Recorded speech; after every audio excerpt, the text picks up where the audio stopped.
chaque seconde, c'est marqué, on doit rendre compte pour le temps d'avaler sa salive. Tu te souviens, mercredi, 11h56, 22 février 2016, tu as avalé ta salive. Parce que tu as arrêté d'étudier. En enfer. C'est pas comme ça. C'est comme ça? C'est comme ça? Pourquoi? Parce qu'on n'a pas étudié pendant une demi-heure, genre. Oui. Mon cher ami. Alors ça va, si on lit ça, on réfléchit ça, si on étudie en Torah, c'est bon. Écoute, à l'époque qu'on arrive à 1 heure par jour de gaspillage, pas plus. D'accord? Le Gaon de Vilna, il pleurait pour 8 minutes par année. Il a fait, à Yom Kippour, il avait fait son compte, j'ai perdu 8 minutes pour les lacets. Il n'y avait pas encore des riches rachetés. Alors je reprends sur Akol Kol Yaakov. Tant que la voix de Jacob retentit dans les Shivot, Akol Kol Yaakov, la voix qu'on entend c'est Kol Yaakov, c'est la voix de Jacob. Les mains ne sont pas celles d'Esav. Ça veut dire Yitzhak bénit Yaakov. Yaakov sort avec la bénédiction. Rentre Esav, papa bénis-moi. Mais qui je viens de bénir? Il m'a dit c'était toi et je l'ai béni et il est béni. Yitzhak hurle d'un cri très très grand. Qu'est-ce qu'il y a? Ça fait la deuxième fois qu'il m'a eu quoi? D'abord, il y a 20 ans, 30 ans, j'étais affamé, enfin pas de lentilles, et j'ai rendu contre le droit des saves, contre le droit d'aînesse. Et maintenant, un deuxième coup. Ah, bah alors c'est lui que j'ai béni, bah j'ai bien fait. Gamba Ouriye, Israël, j'ai bien fait de le bénir. Tu l'as compris, non? Hein? Tu l'as compris?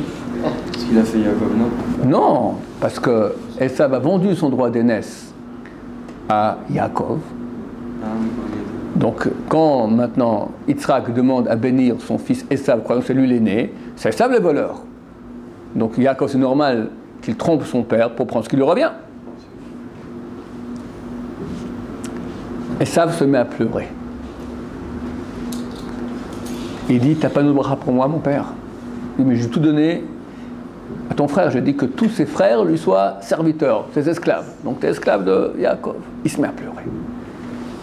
Une goutte, premier temple qui a été détruit. 2 gouttes, deuxième temple qui a été détruit. Troisième goutte, c'est le troisième temple. Ok, c'est bon, attends. Je te fais une bénédiction. Il a béni. Maya kitarid. Ou parakta ulo malsavarecha. Quand tu pourras te plaindre que Yaakov ne joue pas son rôle de Yaakov, qui est quoi? Étude de Torah. Ou parakta ulo, tu enlèveras le joug qu'il a mis sur ta nuque. Moi, Yitzhak, j'ai dit que Yaakov, c'est ton maître. Il a mis un joug comme ça, tac, t'es bloqué à terre. Il le bénit après. Yitzhak le bénit, lui dit, Al-Chabecha tichye, tu vivras sur ton épée. L'Occident, c'est des Esav, c'est des guerriers. C'est la plus grande armée du monde. Il vit par l'épée. Yaakov, il met un joug, tic, étude de Torah. Tant que j'ai la Torah, tu peux rien me faire. Esav, il a la haine de Yaakov. Amalek, qui veut tuer Yaakov. Tant qu'on a étudié la Torah, il est immobilisé. C'est ce qu'a dit Yitzhak auparavant. Hakol kol Yaakov. Tant que la voix est celle de Jacob, on l'entend retentir dans les yeshivot. En ayadain yede Esav. Les mains ne sont pas celles de Esav. Esav, il a un sabre dans sa main pour nous tuer. Tant que la voix de Jacob retentit, les mains ne sont pas celles d'Esav. Comment est ce midrash? Tordu. Il est vrai, il est tordu. Pourquoi il est tordu? C'est pas ça le pasouk. Que dit le verset? Le verset dit, la voix est celle de Jacob, les mains sont celles d'Esav. Toi tu dis, tant que la voix est celle de Jacob, les mains ne sont pas celles d'Esav. C'est quoi ce pas que tu dis? C'est le contraire. Le verset dit, tant que tu dis, au contraire, il devient fort et il est jaloux et il vient et te tue. Alors étudie pas, comme ça ira mieux, d'après le sens simple du texte. Réponse, comme c'est beau. Le mot kol en hébreu s'écrit Kouf Vav Lamed.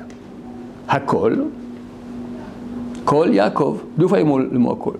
Le deuxième est marqué Kol, Kouf Vav Lamed. Le premier, Hakol, il est marqué sans Vav.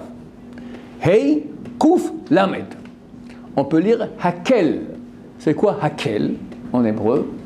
Allège, cale. Hakel Kol Yaakov. Allège la voix de Yaakov. Les mains sont celles d'Esav. Pas que tu arrêtes d'étudier. Mais il faut être cool aujourd'hui, on est fatigué. Jour de jeûne, il fait pas beau, j'ai mal dormi, qu'est-ce que j'en sais, ta tête est une mauvaise nouvelle. T'étudies moins, à quel? Tu allèges l'étude de Torah. Directement, Alain Soral se met à parler. Comment s'appelle l'autre? Boulet. Mbala, Dieudonné. D'accord? Et les autres, et Staline, et Hitler, et tout le monde se met à parler, les Arabes, et le Hamas, et le Hezbollah, et tout ça. Pourquoi? Il y a moins d'études de Torah. T'as allégé. Amalek, il est proportionnellement à notre étude de Torah. Si on étudie, on ne peut rien faire. Et le Mashiach, il vient pour l'étude de Torah. Comme ça, il écrit au Rachem Akadosh, c'est marqué dans le Zohar que c'est Moshe Rabbeinu. Le Mashiach, c'est Moshe Rabbeinu.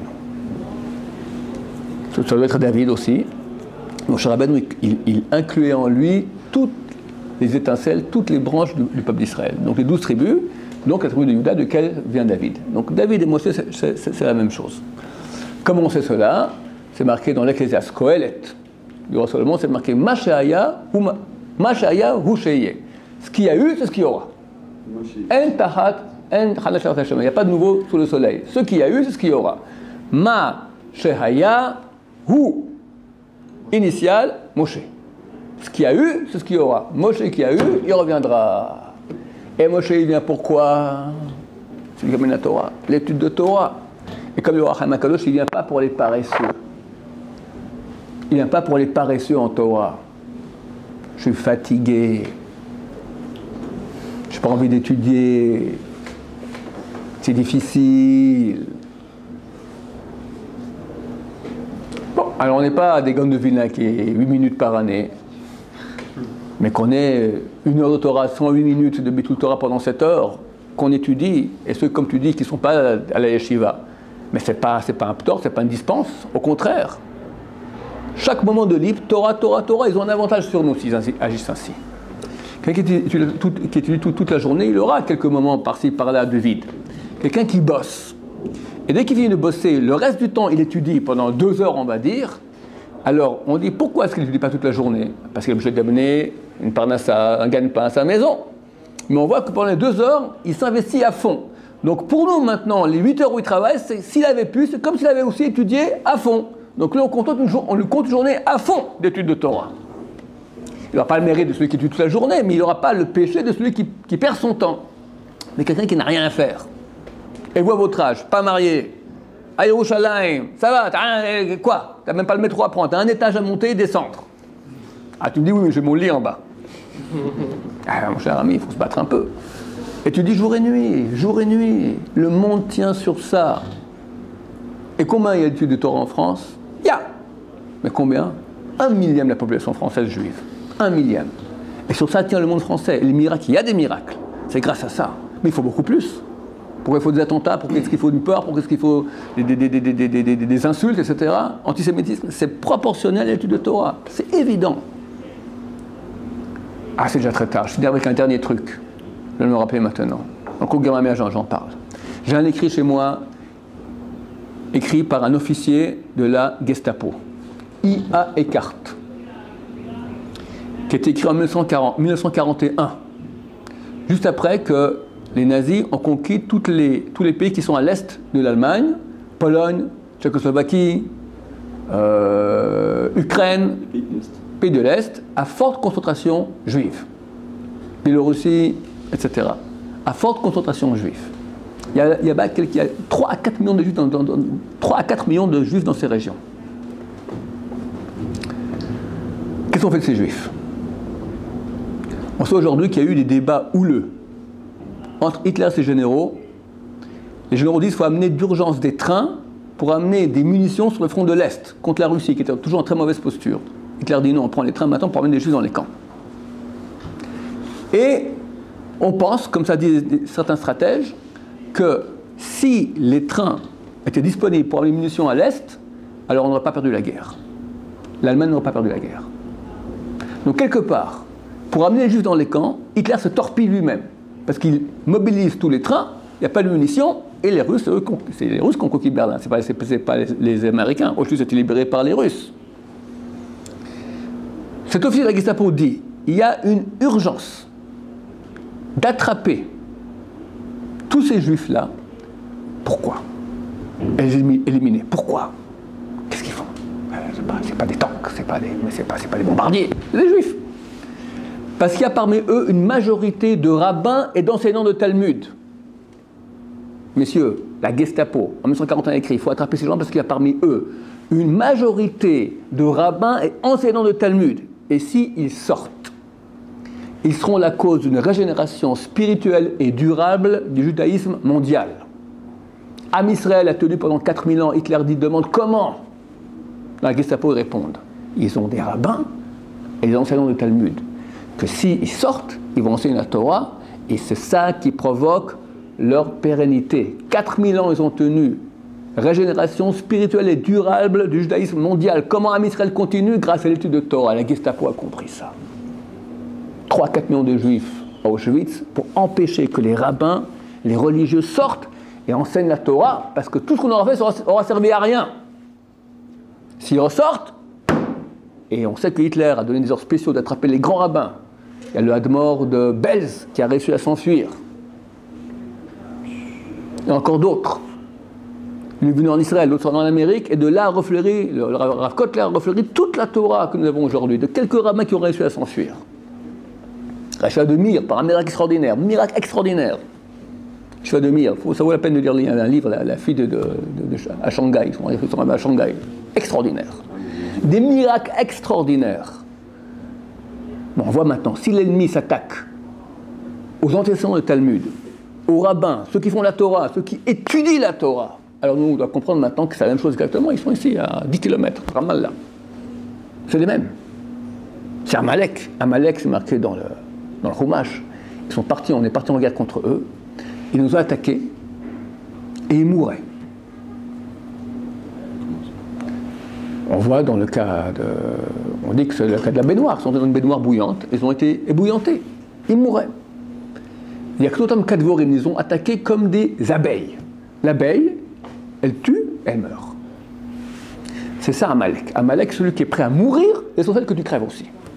C'est attentat suicide. Ça, c'est Amalek. Mieux vaut que je sois ébouillanté, que je meure comme une guêpe qui a piqué et qui meurt après, mais au moins je l'ai tué. Notre seule arme, et Dieu nous montre très bien, on essaie tous les moyens, les machins, tout, tu vois qu'on ne peut pas. Tu as la meilleure armée du monde, le meilleur renseignement du monde, tu as des attentats tous les jours. La seule chose qui nous protège, et tout le monde le reconnaît, on vit des miracles extraordinaires, non normaux, rien. L'autre jour, bon, je ne vais pas raconter les choses, parce qu'il ne veut pas faire paniquer, mais il a envoyé des miracles quotidiens, énormes. Grâce à quoi? Uniquement, messieurs, études de Torah. Il faut savoir cela, soit en Israël, à l'étranger. Donc chacun qui a un moment, qui a un ben yeshiva, pas un ben yeshiva, tu as un minimum, tu es même loin de Torah, étudie la Torah. Il n'y a rien qui a plus de valeur que cela. C'est notre mission numéro 1, qui est grande, qui est belle, qui amène ma chère Hashem Berachamim. Bien.